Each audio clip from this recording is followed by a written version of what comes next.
Where does Florida State hold the biggest advantages over Georgia Tech, and how should they be ranked?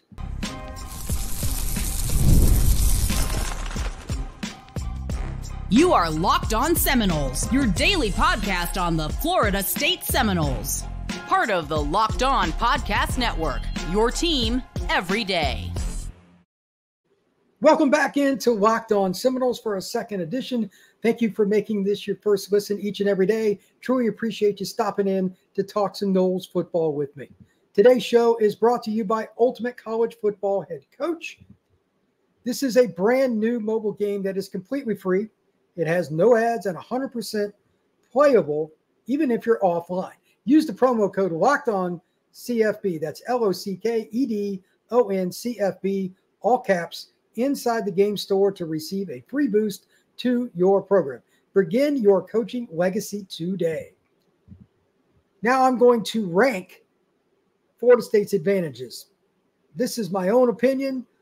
This is based on a lot of breaking down of statistics, transfer portal additions to both teams, history with the head coaches, and just what I think of the talent overall and how the game flow is going to go. Remember, this is game 1.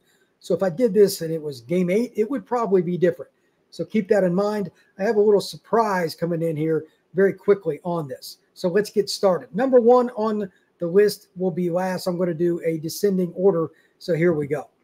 Number 8, the Noles secondary, especially because of its depth, is going to have a slight edge over a talented Georgia Tech group at wide receiver. That is my number 8. Now, Georgia Tech is not shy with its talent at receiver. They had a freshman last year that was probably their best guy and expected to be again this year. I don't see why he wouldn't be, but at the same time, freshmen become sophomores. I get it, they become better. But Florida State secondary's depth is really good. You got Thomas, you got Frenchell Cypress at corner. You got a lot of guys battling for spots. I just don't think, guys like Ashton Parker, etc., I just don't think they're going to wear out as quickly as Georgia Tech, and a lot is going to be on their plate. Let me give you an example. Florida State's front is better than Georgia Tech's. I will be shocked if I don't say pretty much the same thing after this football game. Therefore, Georgia Tech's going to be in more obvious passing situations, 3rd and 4 and greater. That will give the Noles a little more edge. Now, I know it's first game, and Georgia Tech will definitely shift motion, throw formations out that are unexpected. Every team does that in game 1, 100%. Florida State will do the same, so that's kind of a wash. I just think that in the man-on-man situations, and based on having your same defense coordinator back, same secondary guy back, a ton of really good talent back in your secondary, that mesh will make it hard for Georgia Tech to completely have the edge. To that point, though, Haynes King's very talented, not take anything against him, but I do think the Noles have the edge there. One last point. I still think that Florida State will have control of the game flow. That'll also probably give the Noles at least a couple of chances at picks. If there's nothing else from this, you take note that the interception game is big. Turnovers are always that way. So make sure you catch the ball, by the way, Florida State defensive backs. That's one of my pet peeves. Make sure you do that. Number 7. This is something that was not really their MO last year. You're going to see a total change. Florida State's ability to grind out drives. What do I mean by that? Georgia Tech's rush defense is going to be improved, but it had nowhere to go but up after giving up 221 yards a game last year. I believe that Georgia Tech is going to struggle to stop the run without committing, quote unquote, an extra player to the box. Anytime those words come into play, the following sentence is probably going to come in really quick thereafter. Here comes the play action pass. They know that. I know that. You know that. Any common football program is going to find a way to do that. It could even be a JV team. You're going to throw play action when teams suck in the safeties and the linebackers are reading run on pretty much everything. So the play action game is the key here. I don't think that DJ Uiagalelei is going to kill it per se with just throwing the ball down the field, throwing for 350. I don't think that at all. Earlier today, I put up a podcast that is pretty interesting because I got somebody else's perspective that studies a ton of college football, and that's Max Chadwick from Pro Football Focus. He's their analyst. He does the Pro Football Focus college football show. Make sure you check that out. Really analytical guy, and he completely agreed. He thinks even more than I do that Florida State will be able to run the ball on Georgia Tech. I think 150 is the minimum they will run for. The impression that I got from him is like it could be a runaway because we both think there's going to be some zone, some cover 3, cover 2, cover 4, keep everything in front because Florida State has speed at receiver, and that's where the grind out drives comes into play. Just run it. I mean, Chadwick said, just run it at them, and he's right. Prove to the Noles offensive line, their coordinator, their quarterback, head coach Mike Norvell, everybody, that they can go out there and make it happen. They can shut them down on first down, hold them to 3 or less. The key offensively when you run the ball on first down is get at least 4 yards. That's like the minimum. I think that Florida State will average 5 to about 5.2 yards per carry in this game, and that's going to be a problem. So not only can they put points on the board that way, they will be able to do it by sucking the wind and the life out of Georgia Tech's front seven, and to a certain degree their secondary, because some of those guys, again, are probably going to have to play up. They're going to do some shifts and different things to try to confuse Florida State. But DJ's a fifth-year senior, veteran offensive line with a graduate student at center. Probably not going to be that easy. So barring them getting some unforeseen turnovers, etc., I think the run game for Florida State is going to really hammer on Georgia Tech and just beat them to death. It may not be huge chunk plays, but it will work. Number 6, Florida State's short yardage rushing attack will also create matchup issues for Georgia Tech. This is in similarity to 7, but it has an extra caveat, and it's why I ranked it 6. Here's the difference. If you get short yardage at midfield and you feel good about what you've been doing on first and second down, why not take a shot and throw it down the field, maybe at Kyle Morlock on a tight end drag over the middle. I don't know what it is, maybe a Jaylen Brown post, whatever. The play action game is going to be there at some point. So when they're running the ball good, maybe they get a couple short yardage runs. In addition to that, you have to play action off of it. The same play call, just play action, then throw it, maybe a 2-man route, you're going to see it. So that gives me the little edge there for 6 to be the short yardage rushing attack, creating more than just first down runs. It's the ability to possibly even score off of it on the next series of downs. You may see the exact same formation, same player like Tofioli, Rodell in the backfield, go up top. It's not like DJ is going to struggle to have the arm to do it. He's definitely got it. And last year they came up with a way every week to adjust to their opponent. Again, Georgia Tech's probably going to have to come up pretty soon in that game, middle of the second quarter or later. You're going to see, or maybe both, you're going to see some shots after Florida State has to commit another defender to the box. Number 5, red zone offense against Georgia Tech's base, nickel, dime, or goal line.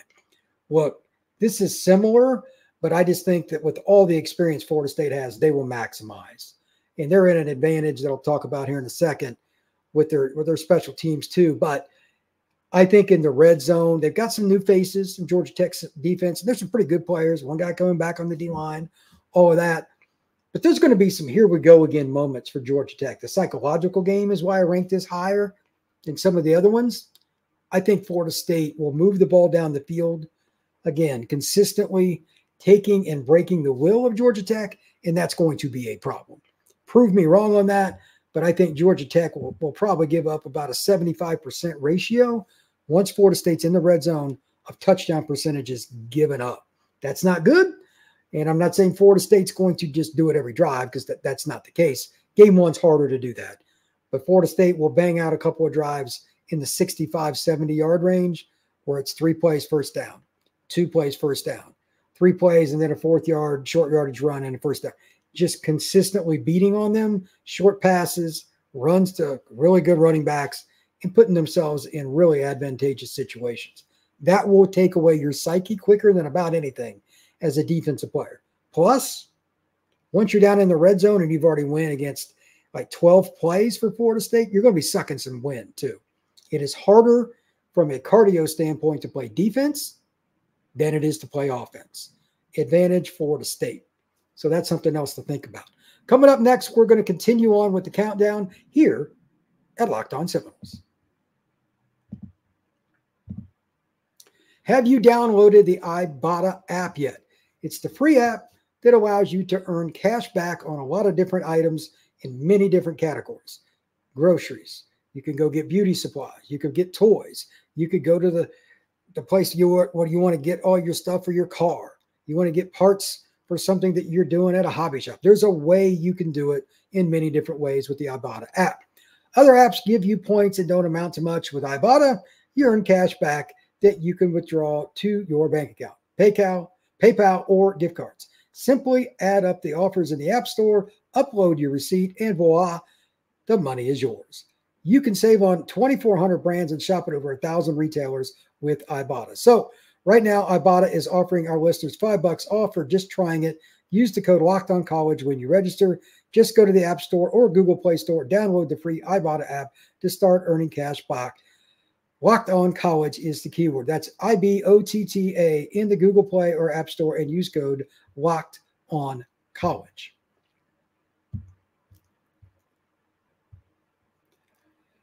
Thank you once again for making Locked On Seminoles your first listen each and every day. I truly appreciate it. Also, a note, college football is back, and it's not too late to catch up before the season gets kicked off. SEC, ACC, Big 10, Big 12. You can get all of that on Locked On, stable college football experts, by subscribing to the College Football Podcast. I'm on there, and so are several other people. If you want to get details about injuries, who's coming in and out of the portal, which players are hot, which guys may be on their way out, head coaching rumors, check out the Locked On College Football Podcast. Now let's continue on with our countdown. This is a lot of fun for me. I truly appreciate the opportunity to break all this stuff down, and I hope you do too, because these are really entertaining for me. Florida State, the wide receiver speed they have against Georgia Tech secondary in man-to-man situations. Remember me talking about the defense coming up? Even if you're in quote-unquote zone, let's say you're in cover 4, that's just a very easy way to say soft man coverage. For the most part, that's what it is. There'll be some of those scenarios. You'll be in cover 2 where the safety has to take a deep post. I'll take Malik Benson. Things of that nature. Once it's a true one-on-one, I like Florida State's speed over the edge that you might otherwise see with Georgia Tech if they had a dominant front. But their secondary is going to be, I think, put in an awkward situation quite a few times. At least 5, if not 10. There's going to be shots, plays that Florida State has. Does DJ see them every time? I don't know about that. His first game. There are going to be a couple that are missed. There are going to be a couple that maybe the route is not just exactly right. But I would be willing to bet Florida State has at least 2, if not 3 plays over 20 yards, that the ball travels in the air before the receiver catches it, and then it ends up being 20 plus whatever it may be. There could be some screens that end up being big plays too, but I think the edge is down the field after the run game kind of does its own thing. Number 3, the Seminoles pass rush against Georgia Tech's offensive line. I don't think this is a huge edge in just raw talent, but again, it's about the game situation, game number 1, and you're looking at a new defensive coordinator for Georgia Tech. Maybe they struggle a little bit and Florida State gets out to a lead, whatever it may be.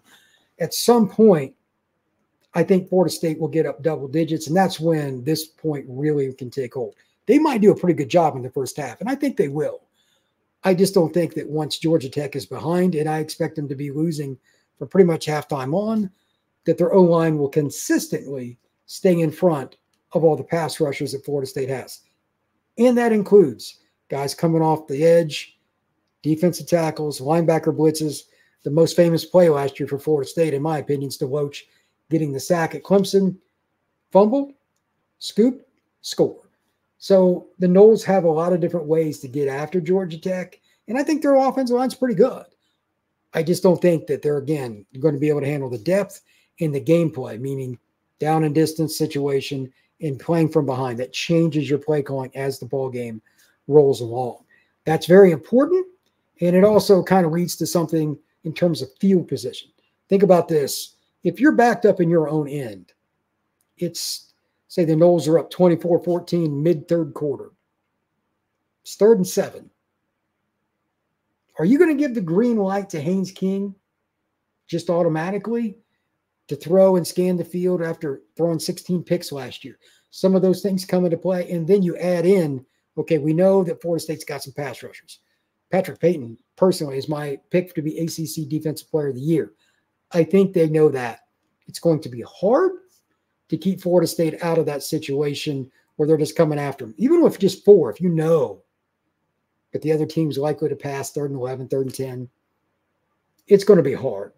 So you're going to get a few sacks that way. I think they'll get 3 for the game. That's my projection. That's pretty standard. Haynes King's a really athletic guy, but Florida State's had all off season to prepare for him too. So keep that in mind. Situationally, where are you? What's the down and distance? And of course, scoreboard. Those are all very important categories. Next, this is my special here. And yes, pun intended. This is the surprise, if you will. This is the one that if you're looking at this show on YouTube, just as an example, I put down secret weapons, and there's 2 within the same category. And that would be Florida State's field goal kicker and punter. Look, Mastromanno is one of the best punters, if not the best in the country, and Fitzgerald kicked 19 out of 21 field goals last year. If it does come down to a close game, I like those guys in situations like nothing worse than losing a game because the punter dropped the ball, there's miscommunication on the snap on a punt or on a hold. Florida State's field goal team is good. Their punt team is good. Their coverage teams are good. They had a national top 10 team overall on special teams. With those guys back, that is a definitive edge. Not many teams, if any, have the combination that FSU does at field goal kicker and punter. That is huge. Also, just because it's not the end of the game, if you drive down and unfortunately don't punch it in the end zone, getting a field goal, let's say it's a 46-yarder, you're more likely to kick that than some other teams that might take it like, it's 4th and 8, but our kicker isn't going to make this. Florida State doesn't have to take on 4th and 8s. They got a kicker that can make that. Even though it's 3 points, that might change the score from like 14-7 to 17-7, making it a 2-score contest. That is really important. That is very, very important. Consistency in your kicking game. Florida State has that in the program right now, and considering many other teams, even some of the best teams in college football do not, I like Florida State in that edge. Last point on special teams. Do not discount them as it relates to the kickoff team and the punt coverage team, because they've got so many good young players, especially in the secondary, or a guy like Mekhi Danzy. You want to throw in that for special teams. Like, he's one of the fastest guys in college football, even though he's a freshman. I don't know if he'll get a chance to play in this game or not. As the punt return guy, that'd be kind of wild for a freshman to do that. But they have tons of guys that can return kicks and cover them. That's also another opportunity for Florida State to gain an edge. Finally, number 1, this shouldn't surprise anybody. As a matter of fact, it should be what everybody is expecting. If Florida State is going to run the football the way I think, you can look at it differently. I said earlier, I expect 5 to 5.2 yards per carry will be the average. Let me define that for you a little bit more, because I think their O-line, running backs, and tight ends will have an edge definitively over Georgia Tech's front 7. I know they're improved, but they're still not going to be as good as what Florida State has. They have guys that have all this experience up front. Like, Florida State has over 100 starts with their offensive line unit. That's impressive. Now the question is, do you have the ability to come up with a few things, some wrinkles in game? Because again, first game of the year, the Ramblin' Wreck are going to throw something at you schematically. They got a new coordinator for one. Santucci came over from Duke, good coach. He's been with Mike Elko at Notre Dame. He's been with him at Texas A&M and then Duke. Now he's at Georgia Tech, and he's his own man running a scheme without Elko. But still, he doesn't have the full-on personnel that he wants. It's better when Mella Heights come in from USC, etc. They got Zeke Biggers, good nose guard, but they still gave up 221 last year. How much depth do they have? Can they handle getting punched in the mouth and finalizing? I'm not 100% positive that they can. If I'm wrong, I'm wrong, but I think minimum they will rush for 150 yards. Ironically, that's what the Noles averaged last year, give or take. And it's also against an opponent that's not as good as some of the other teams they ran the football against. Like Clemson just bludgeoned Florida State's run game last year. They were abysmal against Clemson, and the Noles still ran for 150 for the year. So they have capability against a lesser defense like Georgia Tech to really hit some big ones. I think the biggest key on this, though, is the following. First down runs. What I talked about earlier, grinding out drives. Red zone. short yardage, including going to play action because they do so good on first and second down. You suck in everybody. The first down runs for Florida State, whenever they decide to go that route, are the key overall to this entire football game. There's just one thing. And I also think that will be Florida State's biggest advantage. Prove that you have changed. Does Georgia Tech have the depth? Not just do it a little bit in the first half, etc. Because Georgia Tech may be a big rock at the beginning of the game, but when the hammer keeps hitting it, how quickly does that rock break? That's one kind of an analogy to look at. It's something that happens even in NFL games. The big guys in the NFL, if they get hit on for long enough, it is difficult. It is really difficult to take that. If your offense, like they score quick, or the other team just has a 14-play drive, it's hard to gut up there at the end inside your own 5 and take on a 220-pound running back or a speedy guy like, well, there's not many guys more quick and agile than Topili, especially with his experience. He's one of the best running backs in the country at finding a crease and getting yards after contact. So is Rodell. That's going to be very, very difficult for Georgia Tech. So again, number one thing for me where Florida State holds an edge over Georgia Tech is the offensive line, running backs, tight ends, blocking and running, getting after Georgia Tech's front 7. You're going to see that be a major factor in who wins this football game. And I think the Noles hold a decided edge. If I had to guess, I'm going to say Florida State runs for about 190 yards. And I think that'll be enough to grind it out and win the game. I'll give my prediction on Friday's show, but right now I think that's the key. And I do think Florida State will win. Score prediction will be tomorrow. When we come back on the show, going to talk about a couple of things that I think Georgia Tech has an edge on, just to kind of give a little bit of an overview. They are a talented team that is improving. That is next on Locked On Seminoles.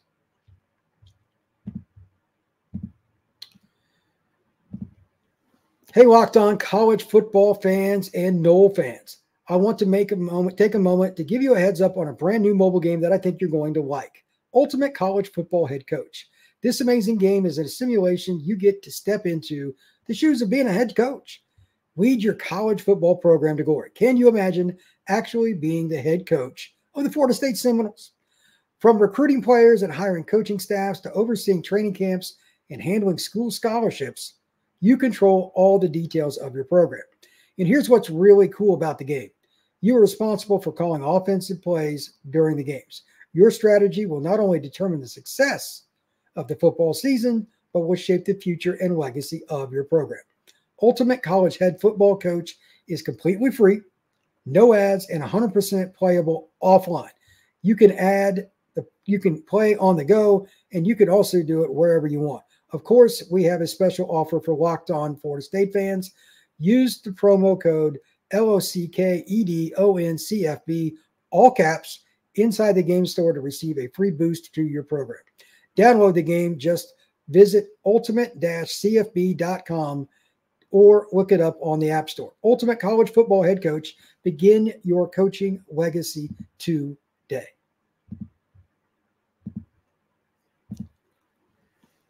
Also, I appreciate you once again for checking out Locked On Seminoles, making this your first listen. I truly love doing this show and having some fun, talking some Noles football. Thank you for doing that.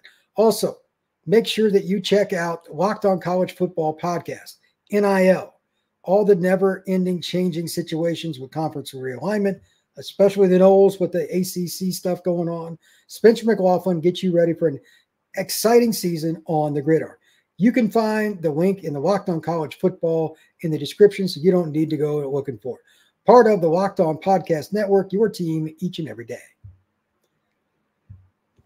Here are a couple of things that I think Georgia Tech can do to give Florida State some problems. Number one, I've talked about this a few times this week. This is something that I think every team wonders about in first game. If you have bad fits with your run game, if you have some poor tackling angles out of the secondary, it's first game. No matter how good you are, how experienced, how much depth, it's different when it's a full day of just hitting live. There's going to be some miscues. I think Georgia Tech, with their speed, they got NFL running back and an NFL receiver at minimum. Might have an NFL quarterback. They might have an NFL lineman or two. It's possible with their offense. If you screw around and take a couple bad angles, that's a possibility for them to get it going. Secondly, It's going to be a pretty balanced attack. Florida State is not going to be able just to line up their front, bring a guy down in the box, and just stuff the run. Not going to happen. Georgia Tech has athletes at a lot of positions. And to be really honest with you, I'm not sure which guy I'm more concerned with. It's debatable, but I mean, Malik Rutherford's probably going to be single covered a lot. He's a pretty good receiver, really twitchy kid out of Miami. Chase Lane's a pretty good player. He's another receiver, and their best receiver is Eric Singleton Jr. He was a freshman last year, tore it up, and Jamal Haynes is the stud running back. You could also argue it's Haynes King. Just on broken plays and making a pass outside the pocket, he may have Patrick Payton hot on his heels. He can definitely make plays, though. That's a really good player. And that kind of leads to the final thing here. I think that Georgia Tech, especially offensively, if they're going to win or have any chance, the following play in some capacity has to take place. Sure as all can be, he's going to get sacked. Oops, Florida State misses the tackle.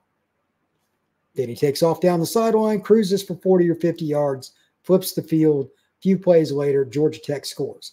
I'm, of course, talking about Haynes King not being contained and or Florida State just goofing up, missing a tackle in the backfield. They were terrible at that last year. For all their defensive prosperity, I mean, they were pretty good. They had a few moments last year, especially that Boston College game, where they stunk at containing quarterbacks. There's just no way around it. Haynes King will be as difficult a player that Florida State goes up against this season. I am convinced of that, so look out. Defensively, the only guy that I'm really, really curious about, Kyle Eford. They've got other good players, but he's their leading tackler. I'm curious to see how Florida State attacks him in the run game. Are they going to do anything to get a hat on a hat no matter what, or are they always going to try to play front side to back, like making sure he has to go through somebody laterally, like almost impossible? It makes somebody else make tackles. He had 81 last year. He's a good football player. Curious to see what Florida State does. He could be a guy that could give the Noles some trouble. Please hit that like button and that notification bell. Please subscribe, rate, and review, and share this podcast and comment. If you're on YouTube, please do so. This has been Locked On Seminoles. I will see you again tomorrow.